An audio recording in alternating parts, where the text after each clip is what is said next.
Hi everybody, it's Donna, your homegrown gourmet, part of the Gourmet or Good Enough team with my sister Diane. I'm getting ready for the holidays and we're going to make some appetizers that I can put in the freezer and bring out throughout the season. These are going to last all the way through Super Bowl. Today I'm going to make Piroshki. They're small cocktail turnovers that are filled with just wonderful, wonderful flavors.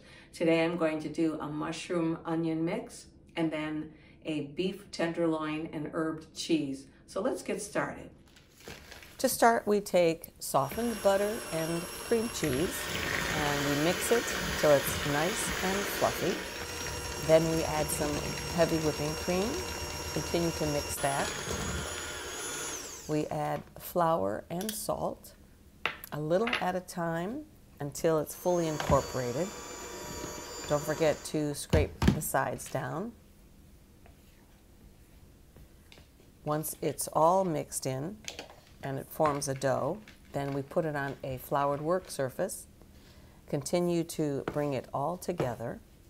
I like to cut it in half and then form discs, tightly wrap it in wax paper, and then we refrigerate that till we're ready to use. This dough can be made up to 2 days in advance and it stays nicely in the refrigerator. To make our mushroom filling, I like to take about a cup of water and hydrate some dried mushrooms. Then in a large saute pan, about 2 tablespoons of olive oil. I add chopped onion, salt and pepper. Then I start working on my mushrooms. So I use a damp towel and clean any dirt off the mushrooms. I like to use a combination of cremini and shiitake. Because these are small cocktail-sized bites, I chop my mushrooms very fine, and I find this little handy chopper does the trick.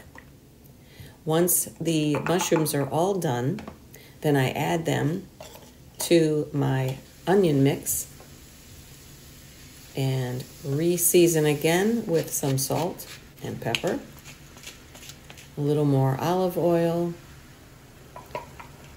and then in goes the hydrated mushrooms and the shiitakes.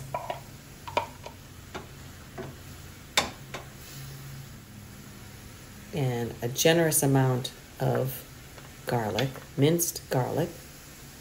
Once it starts to dry out a little bit, I use the hydrated liquid to deglaze the pan. Then I cool the mixture and add my seasonings. A lot of thyme and parsley.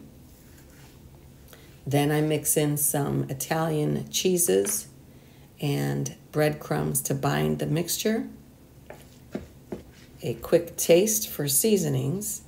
And finally, just a little drizzle of truffle oil for that extra added flavor. And now this mixture is done.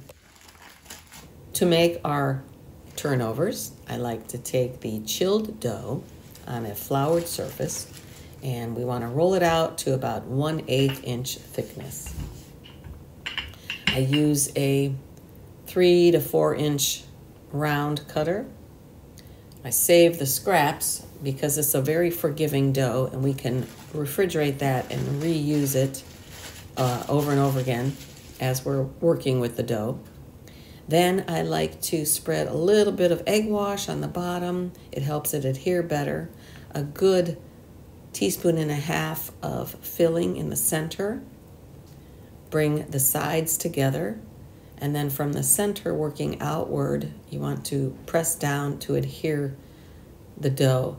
The tines of a fork work great to finish that. This is a very forgiving dough that can be made ahead of time. I like to fill and flash freeze my turnovers, and then I have them all season long.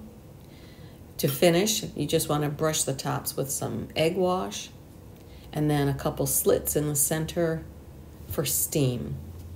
And now these are ready to either be baked or frozen.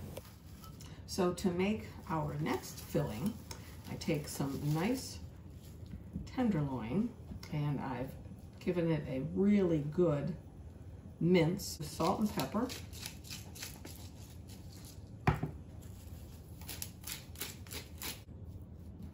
And then I take some Boursin cheese. This is just a soft cheese with herbs in it. And then just like the mushrooms, spread some egg to bind the edges together.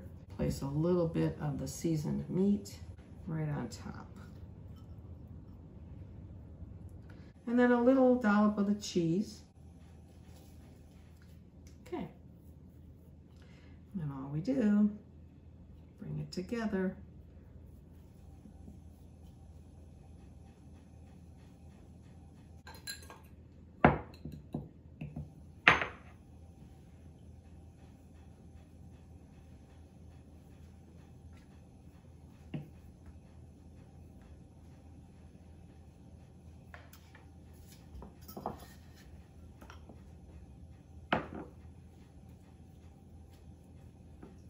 These get 3.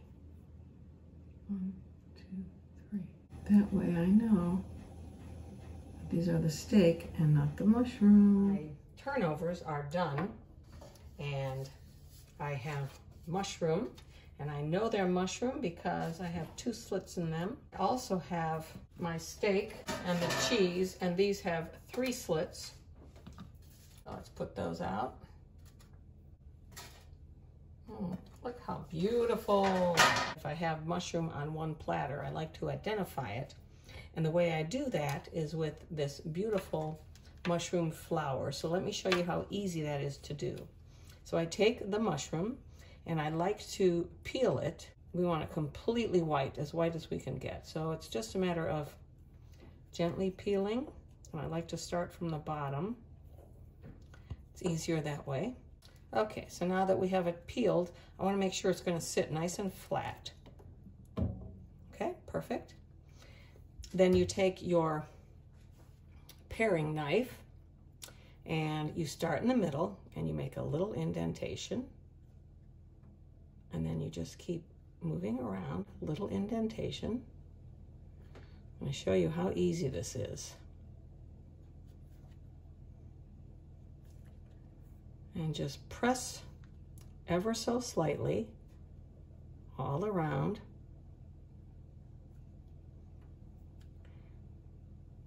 You can make it as decorative as you want. You can stop right there, or you can continue like I like to do and go all the way around the mushroom. And once you practice for a little bit, you'll get really good at this. The last thing I like to do is I dip it in a little bit of lemon juice so that the top stays nice and white. There you have it, my mushroom flour.